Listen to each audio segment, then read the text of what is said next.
Updates at pinakahuling mga usapin sa mundo ng palakasan. Atin ang pakinggan dito sa Ang Pilipinas Ngayon. Magandang araw, narito na po ang sports balita. Nakopo ng dalawang Filipino-American tracksters ang gintong medalya sa 2024 Harry Jerome Track Classic na ginanap sa Burnaby, Canada. Nakuha ni Christina Knott ang gintong medalya sa women's 100-meter dash kung saan tinakbo niya ito sa oras na 11.64 seconds.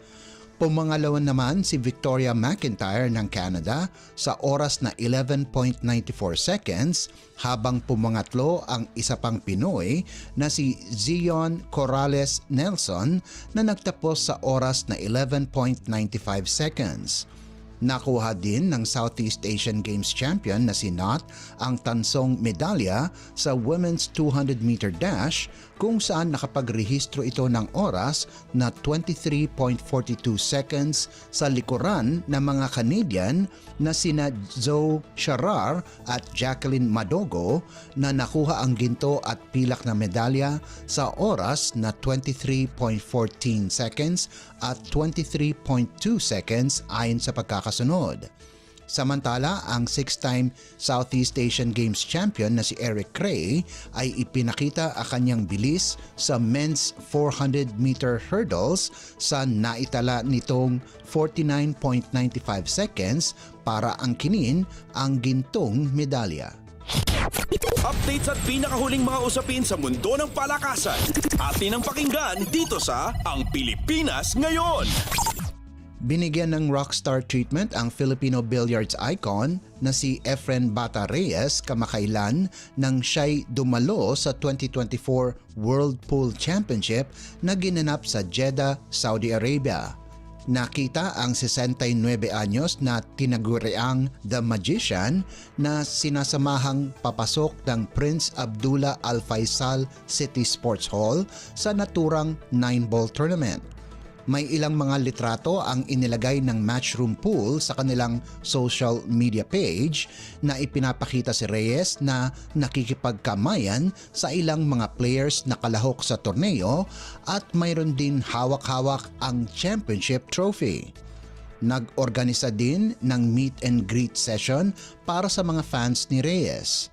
Sa isang social media post, sinabi ni Matchroom Multisport Chief Executive Officer Emily Fraser na malaking karangalan at nakasama nila si Efren Reyes sa World Pool Championship at tinawag pa itong isang legend.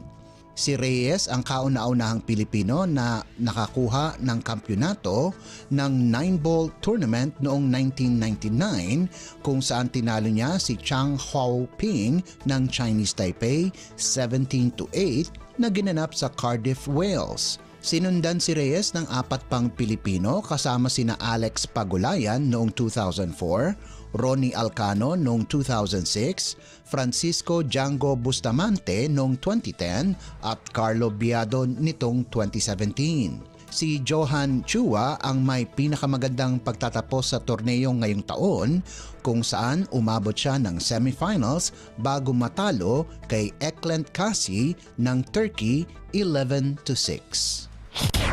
Updates at pinakahuling mga usapin sa mundo ng palakasan. Atin ang pakinggan dito sa Ang Pilipinas Ngayon. Ipinaramdam kaagad ng Philippine team ang kanilang presensya sa pamamagitan ng panalo sa unang araw ng Asian Tennis Federation o ATF Team Competition na kasalukuyang ginaganap sa Kalyang Center sa Singapore. Naipanalo ng boys at girls team ang kanilang unang asignatura sa kani-kanilang grupo kung saan tinalo ng boys ang Cambodia 2-1 at dinomina naman ng girls team ang Myanmar 3-0.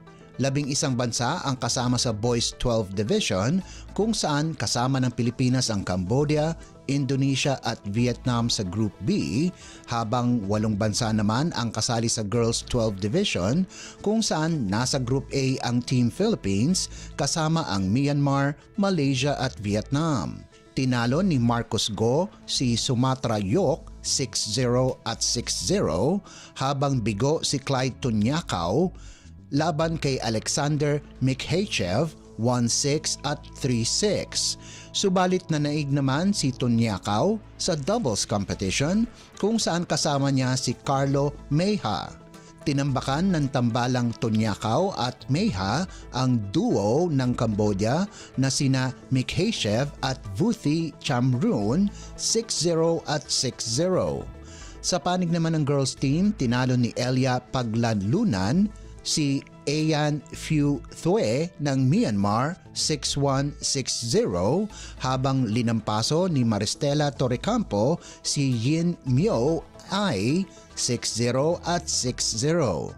Sinelyuhan ng tambalan ni Maristela at Maria Ataiza ang panalo laban sa Myanmar pagkatapos nilang sibakin sina May Myat No, Tike at Ayan Phu Thue 6-0, 6-1. Susunod na mga kalaban ng Philippine boys ang Vietnam habang kalaban ng girls team ang Malaysia. Ang top 3 teams sa bawat dibisyon ay aabanse sa world stage na gaganapin sa Kazakhstan sa Setyembre. Updates at pinakahuling mga usapin sa mundo ng palakasan. Atin ang pakinggan dito sa Ang Pilipinas Ngayon. At yan ang pinakahuling balita sa larangan ng palakasan. Para sa Radyo Pilipinas World Service, ito po si Leo Magpayo. Magandang araw. Updates at pinakahuling mga usapin sa mundo ng palakasan. Atin ang pakinggan dito sa Ang Pilipinas Ngayon.